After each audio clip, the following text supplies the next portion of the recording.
जय हिंद साथियों, स्वागत है आप सभी का। तो आज की क्लास में सूर्यकांत त्रिपाठी निराला से संबंधित टॉप 20 महत्वपूर्ण प्रश्नों के बारे में पढ़ेंगे।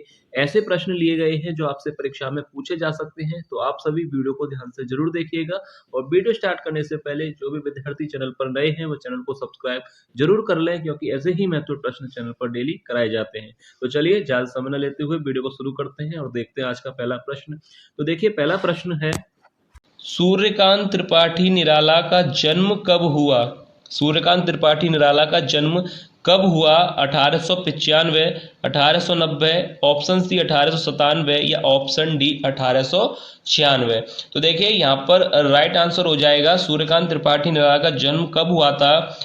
अगर आप बुक के अनुसार देखें तो यहाँ पर राइट हो जाएगा 1897, क्योंकि ज़्यादातर बुक में इनका जो जन्म दिया गया है वो 1897 बताया गया है कि सूर्यकांत त्रिपाठी निराला का जो जन्म है वह 1897 ईस्वी में हुआ था। पर अगर आप इसको सर्च करते हैं तो वहाँ पर आपको 1899 के करीब भी इनका जन्म स्थान देखने को मिलेगा, पर ज़्यादातर बुक में दिया गया है 1897। तो यहाँ पर राइट हो जाएगा ऑप्शन सी 1897। अब इसके बाद देखिए अगला प्रश्न देखते हैं। देखिए अगला प्रश्न है, सूर्यकांत त्रिपाठी का जन्म कहाँ हुआ था? अब यहाँ पर प्रश्न है कि सूर्यकांत त्रिपाठी निराला का जन्म कहाँ हुआ था। ऑप्शन ए उत्तराखंड में, उत्तर प्रदेश में, पश्चिम बंगाल में या मध्य प्रदेश में। तो देखिए सूर्यकांत त्रिपाठी जी का जो जन्म हुआ था वह हुआ था पश्चिम बंगाल। याद रखिएगा किस राज्य में हुआ था? पश्चिम बंगाल में। तो यहाँ पर ऑप्शन सी सही हो जाएगा, पश्चिम बंगाल। अब इसके बाद देखिए अगला प्रश्न देखते हैं। देखिए अगला प्रश्न दिया गया है, निराला की साहित्य साधना कितने भागों में है? निराला की साहित्य साधना कितने भागों में लिखी गई है?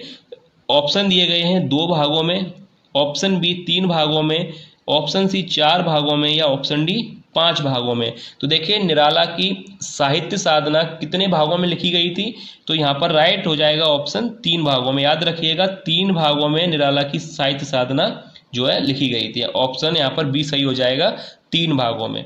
अब इसके बाद देखिए अगला प्रश्न देखते हैं। देखिए अगला प्रश्न है, निराला के पिता का नाम क्या था? यानी सूर्यकांत त्रिपाठी निराला जी के पिता का नाम क्या था? Option A Ram Prasad, option B Ram Sahay या ऑप्शन सी गोपाल या ऑप्शन डी राम सिंह। तो देखिए अगर आपने इनके जीवन परिचय के बारे में अच्छी तरह से पढ़ा होगा तो सूर्यकांत जी के पिता का नाम था, यहाँ पर ऑप्शन कौन सा सही हो जाएगा? ऑप्शन बी यानी राम सहाय। यहाँ पर कंप्लीट नाम मैं आप लोगों को बता दूं, राम सहाय त्रिपाठी। याद रखिएगा निराला जी के जो पिता थे उनका नाम है राम सहाय त्रिपाठी। ठीक है, तो ऑप्शन बी यहाँ पर सही हो जाएगा, राम सहाय त्रिपाठी उनके पिता का पूरा नाम है, राम सहाय त्रिपाठी। याद रखिएगा, तो ऑप्शन बी यहाँ पर सही हो जाएगा। अब इसके बाद अगला प्रश्न देखते हैं। देखिए अगला प्रश्न यहाँ पर दिया गया है, निराला का उपन्यास अप्सरा कब प्रकाशित हुआ? देखिए काफी अच्छा प्रश्न है एग्जाम के लिए।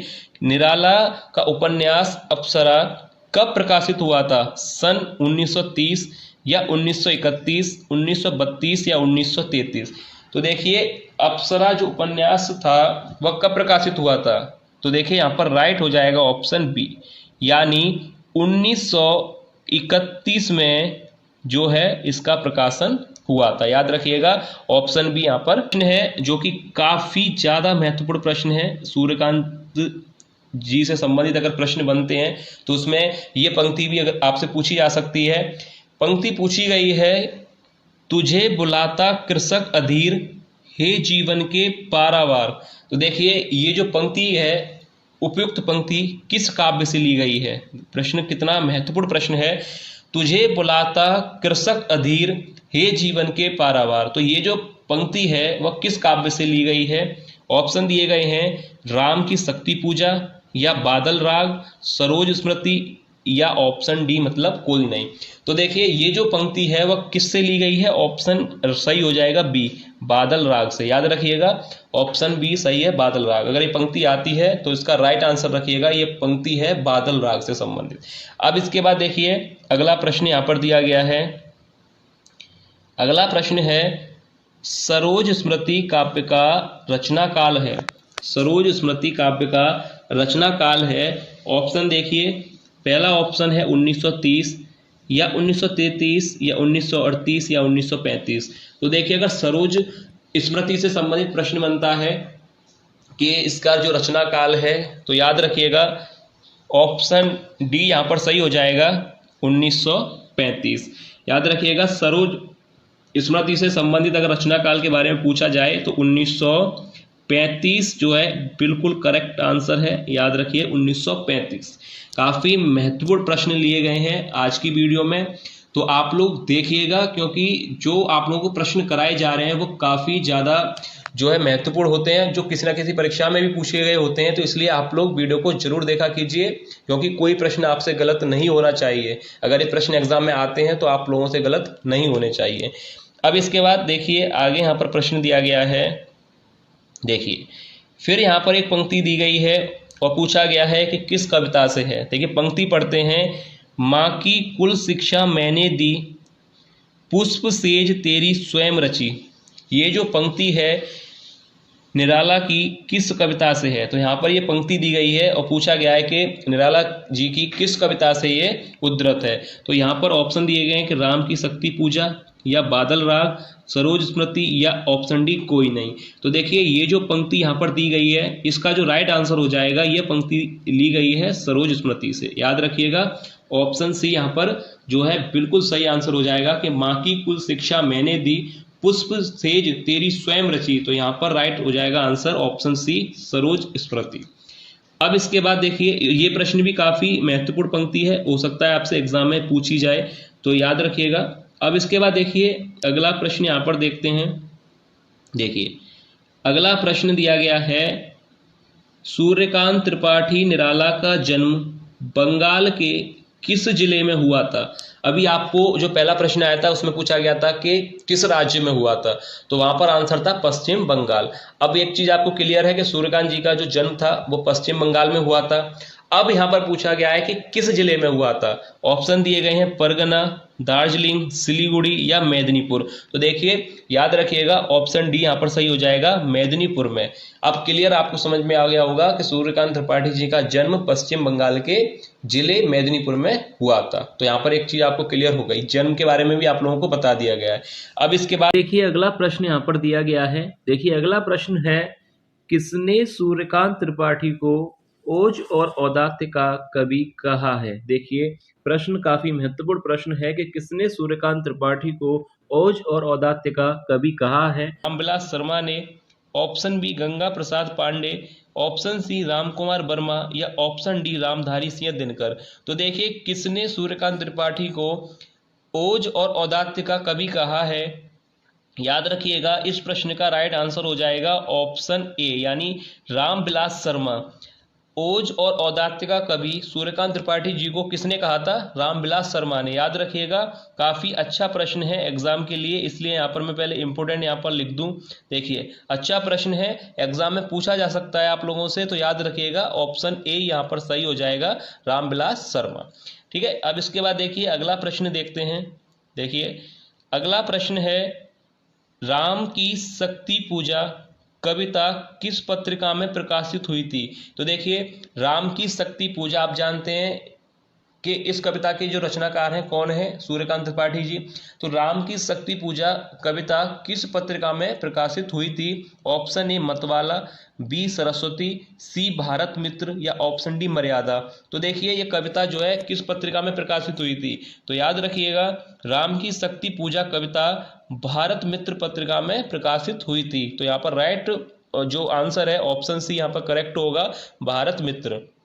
याद रखिएगा अगर आपसे पूछा जाता है तो याद रखिएगा भारत मित्र पत्रिका में राम की शक्ति पूजा नामक कविता प्रकाशित हुई थी, याद रखिए।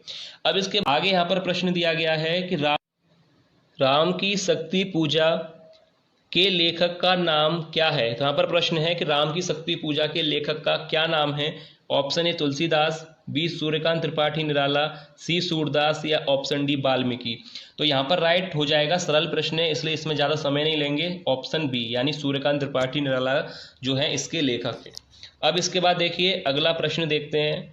देखिए अगला प्रश्न है, जूही की कली के लेखक का क्या नाम है? तुलसीदास, सूर्यकांत त्रिपाठी निराला, सूरदास या वाल्मीकि? तो देखिए जूही की कली ये भी सूर्यकांत त्रिपाठी निराला की रचना है, तो याद रखिएगा यहाँ पर दोनों प्रश्न आपको अच्छी तरह से समझ में आ गए होंगे। जूही की कली और राम की शक्ति पूजा दोनों ही सूर्यकांत त्रिपाठी निराला से यानी इनकी ये रचना है। अब इसके बाद देखिए अगला प्रश्न यहाँ पर दिया गया है, फिर प्रश्न पूछा गया है कि परिमल के लेखक का क्या नाम है? रामधारी सिंह दिनकर, सूर्यकांत त्रिपाठी निराला या रामचंद्र शुक्ल या मोहन राकेश? तो देखिए परिमल लेखक का नाम है ऑप्शन बी यहाँ सही हो जाएगा, सूर्यकांत त्रिपाठी निराला। अब इसके बाद देखिए अगला प्रश्न यहाँ पर दिया गया है, जो सरल प्रश्न होते हैं उसमें हम ज़्यादा समय नहीं लेते। अब देखिए ये प्रश्न यहाँ पर दिया गया है, निराला का प्रथम काव्य संग्रह है। देखिए काफी महत्वपूर्ण प्रश्न है। निराला का प्रथम काव्य संग्रह है option A Parimal, B Saroj Smriti, C Anamika या ऑप्शन डी गीतिका? तो देखिए निराला जी का जो प्रथम काव्य संग्रह था क्या नाम था उसका? ऑप्शन सी यहाँ पर राइट हो जाएगा, अनामिका। याद रखिएगा अनामिका जो है निराला जी का प्रथम काव्य संग्रह है। काफ़ी अच्छा प्रश्न है, एग्जाम में आ सकता है, चांसेस हैं काफ़ी, क्योंकि ऐसे प्रश्न ही चुने जाते हैं जो काफ़ी ज़्यादा महत्वपूर्ण होते हैं। तो ये प्रश्न निराला जी का प्रथम काव्य संग्रह कौन सा है? तो सी यहाँ पर सही हो जाएगा, अनामिका। अब इसके बाद देखिए अगला प्रश्न यहाँ पर दिया गया है, प्रश्न पूछा गया है कि निराला का कौन सा काव्य हिंदी का प्रथम शोक गीत है? देखिए ये भी प्रश्न काफी महत्वपूर्ण प्रश्न है कि प्रथम शोक गीत निराला जी का कौन सा काव्य है हिंदी का प्रथम शोक गीत? तो ऑप्शन दिए गए परिमल है, सरोज स्मृति है, अनामिका है या तोड़ती पत्थर है? तो देखिए यहाँ पर राइट आंसर हो जाएगा ऑप्शन बी, सरोज स्मृति, यानी शोक गीत है सरोज स्मृति। देखिए ये भी प्रश्न जो है काफी अच्छा प्रश्न है एग्जाम के लिए। यहाँ पर पूछा गया था कि निराला जी का कौन सा काव्य हिंदी का प्रथम शोक गीत है? तो राइट आंसर हो जाएगा ऑप्शन बी, सरोज स्मृति। अब देखिए इसके बाद अगला प्रश्न देखते हैं। अगर वीडियो आप लोगों को पसंद आए तो लाइक जरूर कीजिए और चैनल को सब्सक्राइब जरूर कर लीजिएगा। अब देखिए यहाँ पर प्रश्न दिया गया है, गीतिका काव्य का प्रकाशन कब हुआ था? गीतिका काव्य का प्रकाशन कब हुआ था? ऑप्शन ए 1928, बी 1936, सी 31 या डी ऑप्शन दे रखा है 1932। तो देखिए गीतिका काव्य का प्रकाशन कब हुआ था? ऑप्शन सही हो जाएगा बी, यानी 1936 में गीतिका काव्य का प्रकाशन हुआ था। याद रखिएगा।